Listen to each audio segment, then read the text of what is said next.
Hello, welcome to the Spark Lab at the Henry Ford Centennial Library, Dearborn. My name is Ellen and this is Maker Monday. Today we are making print, then cut stickers with the Cricut Maker 3. The supplies needed are listed in the description. Check your local craft stores or online for supplies. The supplies we are using today are the Cricut Printable Waterproof Transparent Holographic Sticker Set, and then for equipment we're using the Inkjet Printer, the Cricut Maker 3, a light grip mat, and then a scraper, all available in the Spark Lab. Recent design space updates include a Create Sticker feature, which makes creating your own stickers fast and easy. This beta feature is only available for Cricut Access members. Remember, you can use Cricut Access features when you use a Spark Lab device. In this video, I'll show you how to use the Create Sticker feature, as well as how to make stickers without the Cricut Access feature. First, I'm going to upload a couple photos. I'll select Browse to choose some photos. I'm making a sheet of pet stickers. Here, I'll choose Complex for the image type. If you have Cricut Access, you can use the Background Remover feature. I find you usually need to make some adjustments, especially with complex photos or image types. Now I'll use the Restore and Erase features to get the shape and area of the image I want. Choose Preview Cut Image to see the silhouette of the sticker. I want to get this as smooth as possible for a simple cut. When you're happy with the image, choose Apply and Continue. We're going to upload this as a print then cut image. If you choose Cut Image, it will only save the cut shape of the silhouette. Now I'm going to save my image with a name. I'm going to add some tags. That makes it easier to find later. I'm also going to put it in a folder with a name, and then I'll select Upload. Now I can see my image in recent uploads. I'm going to repeat the process for a second image. Here you can see that the background remover doesn't always work great, especially if you don't have a super high resolution or quality photo. I'm going to manually remove the background and shape my sticker image. This can take some time, so be patient and feel free to change the size of your Restore or Remove brush with the slider. You can go back and forth between Restore and Remove, but there is no undo button or keyboard shortcut in this process.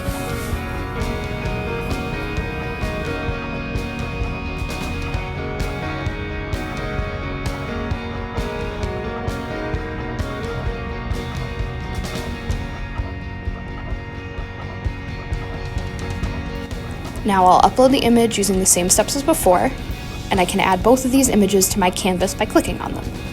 You'll see the green frame around a selected image and clicking the green Add to Canvas button in the lower right. You can see on the right in the Layers panel my images have yellow triangles next to them. When we hover over that, it tells us that the image print resolution is poor, so we want to either make our images smaller or use a higher resolution image for best results. Now, these images got put on the canvas really big, so we're going to try and scale them down and see if that error message resolves itself. When we scale the image down, we can see that the yellow triangle goes away. You'd still be able to print with the yellow triangle, it's just a warning to let you know that the print quality probably won't be the best. Now we can use the Create Sticker feature. This is as easy as selecting the image we want and clicking the Create Sticker button on the top banner. You can choose to make a die cut or a kiss cut sticker, and it gives you a description. I'm going to choose kiss cut, which will cut through the sticker material but leave the liner intact. Die cut will cut through all the layers of material. With the Create Sticker feature, we also get the option to do a die cut edge around our kiss cut sticker, which can give us a nice peel edge for an individually cut sticker. I'm going to use this feature for this sticker and give my sticker a thin white border around the image and then a die cut edge for the peeling. With the second sticker, I'll show you how to make one if you don't have access to the Create Sticker feature. I'm going to start by adding an offset to my image up in the top banner here, and that will give that white border. And now I'll use the slider to get the look I want for the thickness of the offset. You can change that to any color. If you're using Print Then Cut, it will match the color of the border you give it. So I'm choosing white. And now I'm going to click and drag to select both the image and the offset and attaching those together. To get a die cut, I'm either going to want to change the pressure for my whole cut when I select my materials, or I can duplicate and layer the offset cut. A lot of people will suggest making 3 offset cuts just to ensure you get all the way through the sticker and liner materials. So here I'm going to enlarge my offset to make it easier to see. And then in this right-hand panel, I will right-click on the offset and duplicate that. Once I duplicate the larger offset to create 3 layers, I'm going to kind of center my images and offsets under a line and then attach all the layers together. Now this obviously requires more steps in the Create Sticker feature, but it's doable. When printing stickers, I try to use as much of the print than cut space available. Normally with other materials like vinyl or paper, we can fit small pieces on mats and reuse them, but with stickers, it's harder to save partial sheets and run them through a printer, especially if you choose materials with a top sheet. We don't get the full 8.5 by 11 sheet when we use print then cut in Design Space. The max print then cut dimensions for the Maker series is 6.75 by 9.25 inches. And as you can see, I've already duplicated 2 of the photos just to kind of fill up that sticker sheet, and it's always nice to have a few extras. So I'm going to create a box that represents the dimensions of the print then cut sheet. So I'm going to go over to the left side panel here and choose to add a square. Up at the top, I'm going to click this lock to unlock the ratio and add in those dimensions. I'll choose Send to Back so I can layer my stickers on top to get the most use out of my space. We can hide this image later when we go to make our project.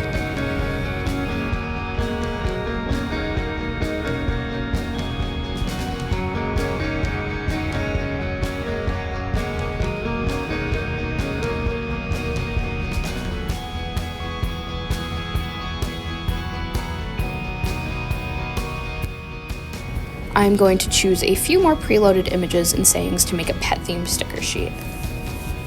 So I'm gonna go look for some images here, and I'll go with the dog wearing sunglasses.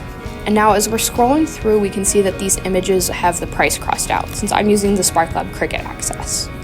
You can always choose to filter by free images or pay for an individual image, which you can then use in any of your projects.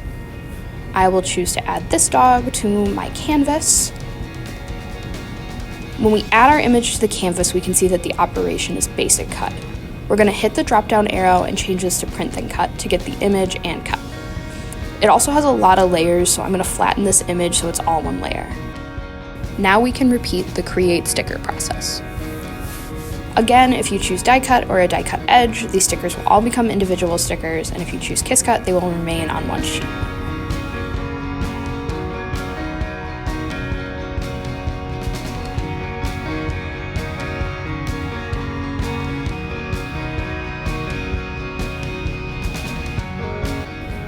With this sticker, I'm going to play with the outline to see how the silhouette changes.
I'm going to arrange these in my rectangle, and then I'll hide the rectangle layer and attach them to keep their orientation the same in the Make screen. If I don't attach these, the program will auto-sort the shapes in the next screen. We can always move them around in that stage, but I find this easier.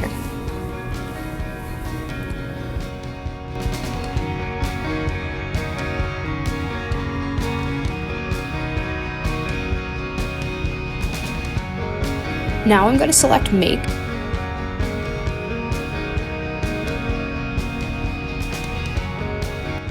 And then we're going to print using our system dialog. We'll place our sticker, paper, in our Inkjet printer, and I'm using the top tray, so I'll place my material right side up. If you're not sure which way to place your material in your printer, you can test a print with a scrap piece of paper.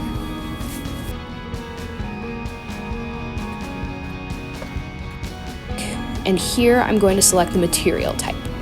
I got the clear holographic sticker materials, and these come with a carrier sheet that you're going to print on and a holographic top sheet that makes the sticker waterproof.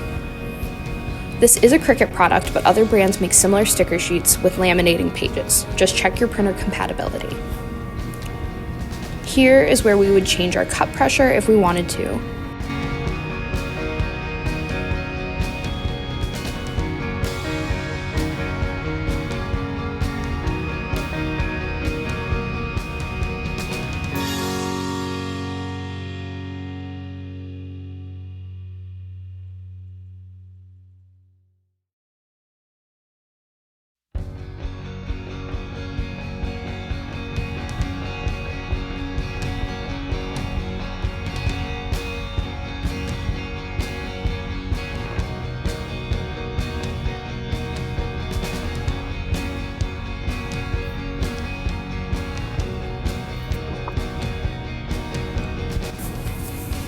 Once I print my stickers, I'm going to let the ink dry a little before I place the holographic top sheet.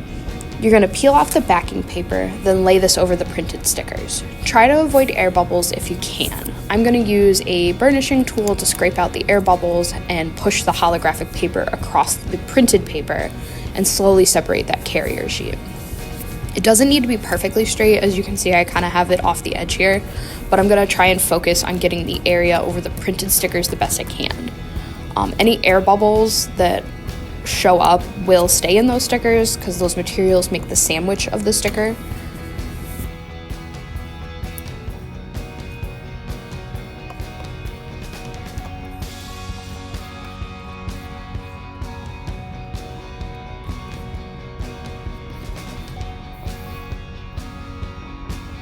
Now that we have our material prepped, I'm going to place it in the upper left-hand corner of the light grip mat.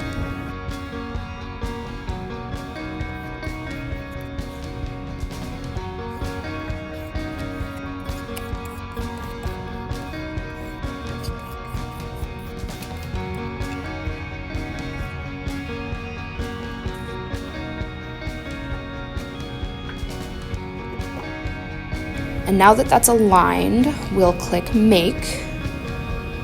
And then the machine will use the black boxes on the printed sheet to calibrate and read the cut. If the material isn't aligned well on the mat, Design Space may give you a calibration message or a message to have you kind of straighten it out on the mat. Just follow any on-screen instructions. Now that the machine has detected our print and cut material, the cut will start.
So my machine froze here. Sometimes that can happen if your computer is running a lot of programs or if your machine has been running for a long time.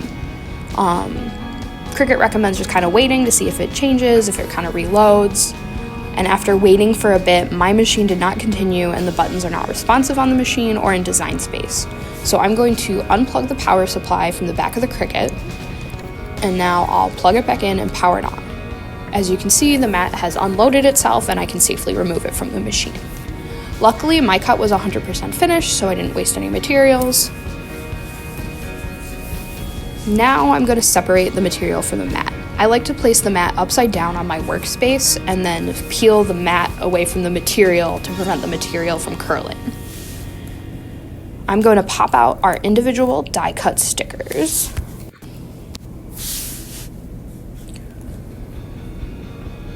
And this outline that we're seeing here, remember when I doubled my offset on those dog ones, that larger offset and then the smaller offset is kind of what's creating this clear ring. If the offset is the same size, it won't happen.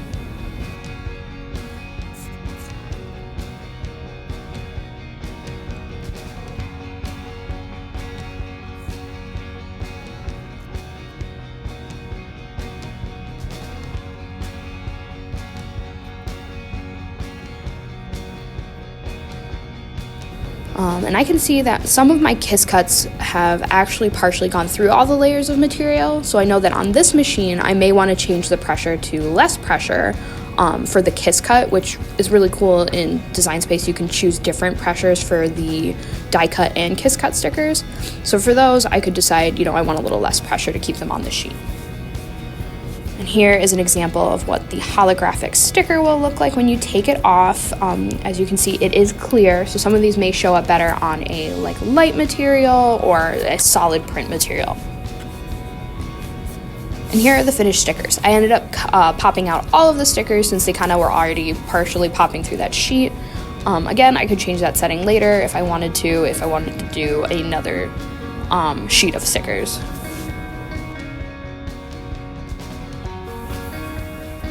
Thank you for joining us today. This is Ellen in the Spark Lab. Be sure to visit us in person at the Henry Ford Centennial Library or join us online for another Maker Monday.